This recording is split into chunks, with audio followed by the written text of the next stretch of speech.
Assalamualaikum warahmatullahi wabarakatuh. Halo semuanya. Perkenalkan, kami dari kelompok 5 akan membahas materi bab 8 dan juga bab 9 terkait dengan faktor E dan otoritas pemberdayaan.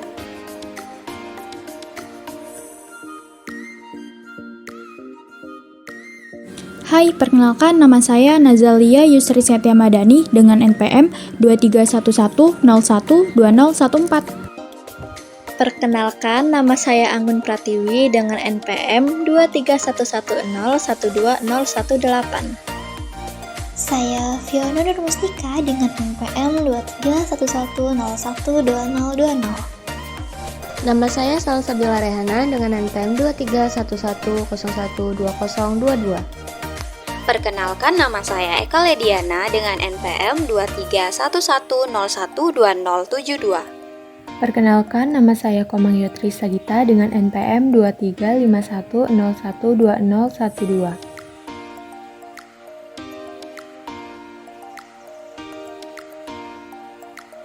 Tujuan pembelajaran 1.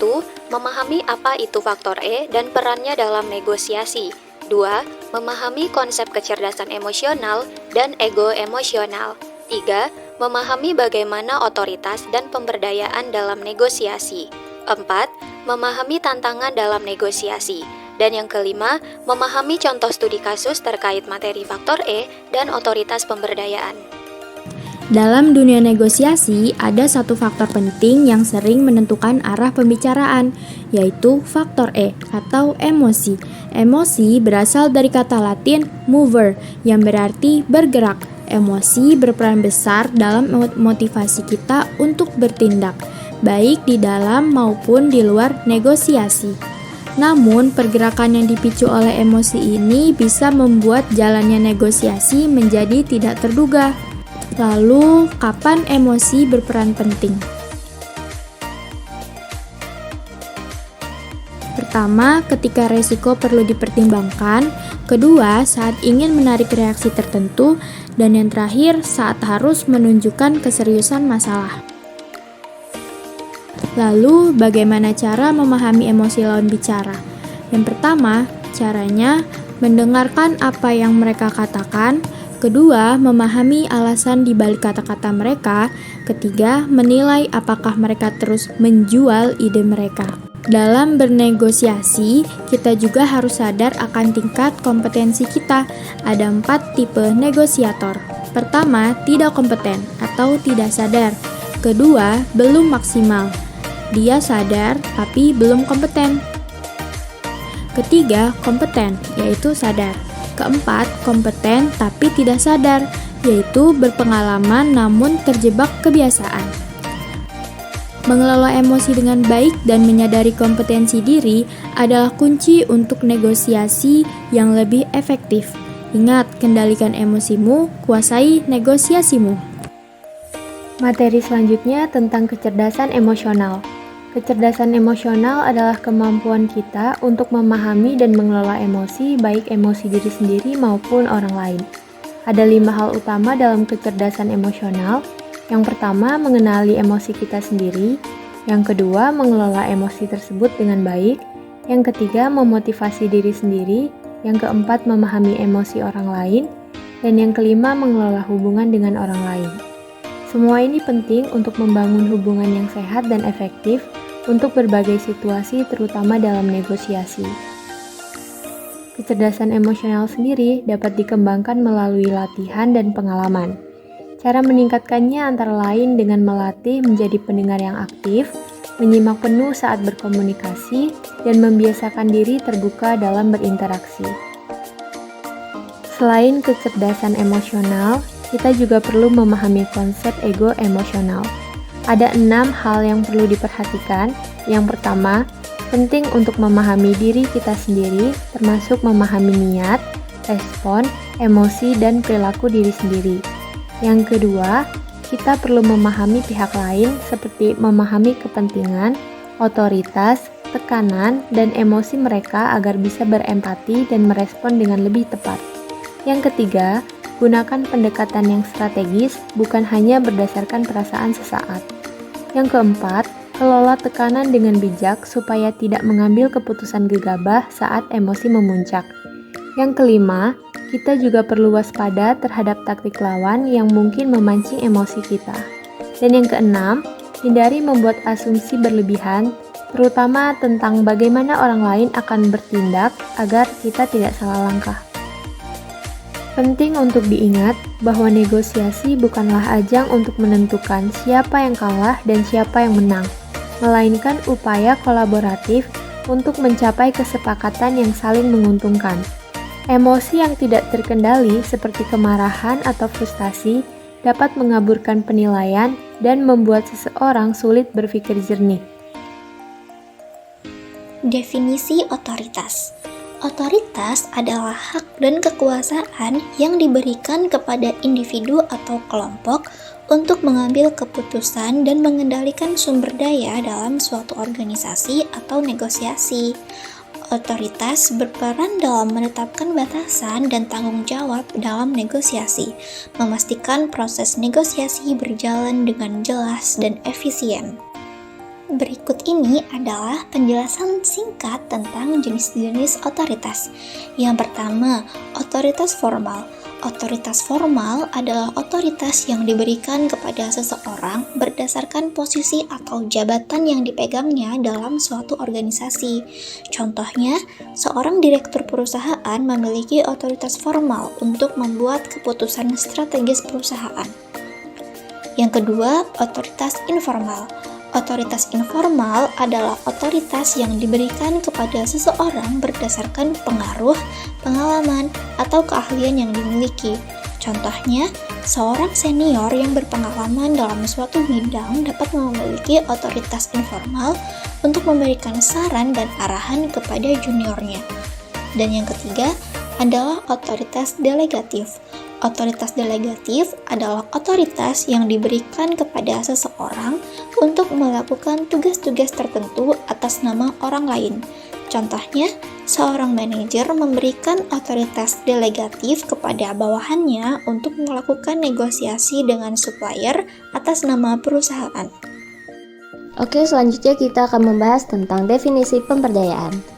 Pemberdayaan sendiri dalam konteks negosiasi adalah proses memberikan kekuatan, kepercayaan, serta sumber daya kepada individu atau kelompok sehingga mereka mampu bertindak secara mandiri dalam mengambil keputusan dan menjalankan peran mereka selama negosiasi.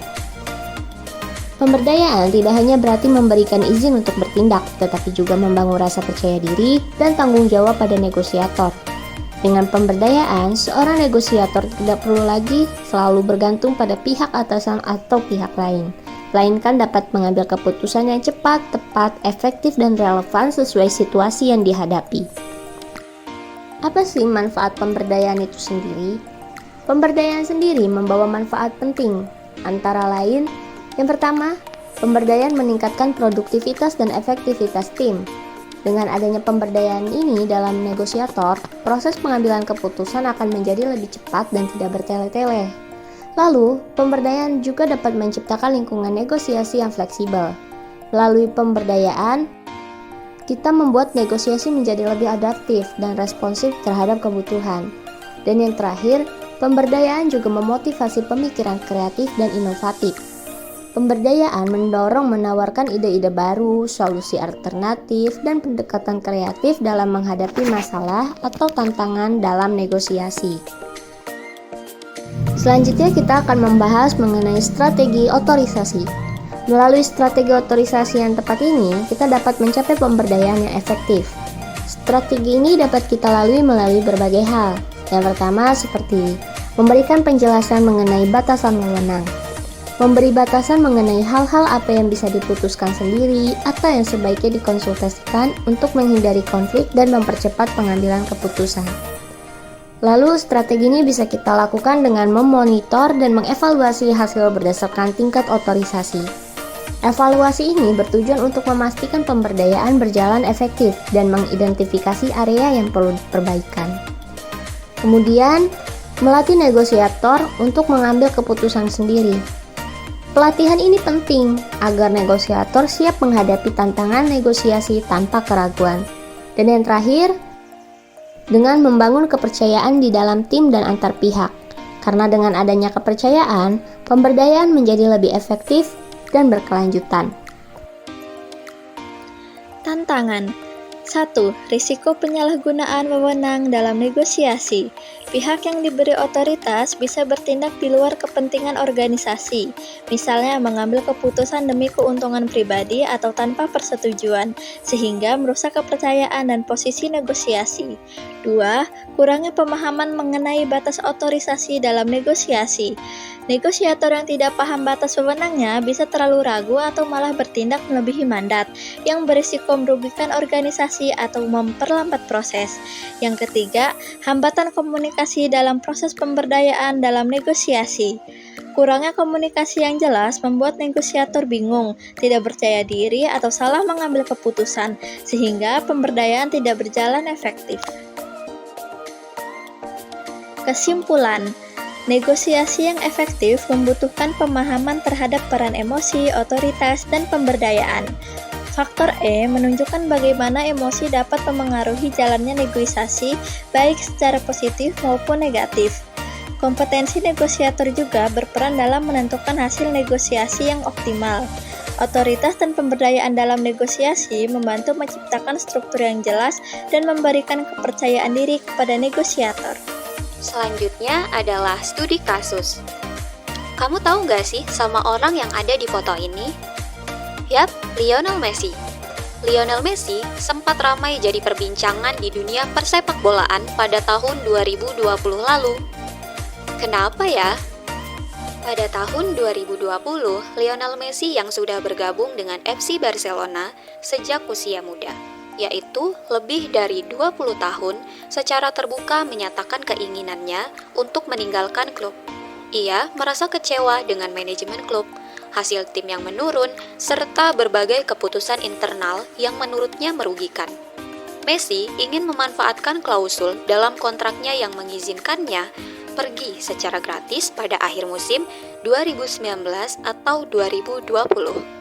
Namun, Barcelona yang saat itu dipimpin oleh Presiden Josep Maria Bartomeu menolak keinginan tersebut.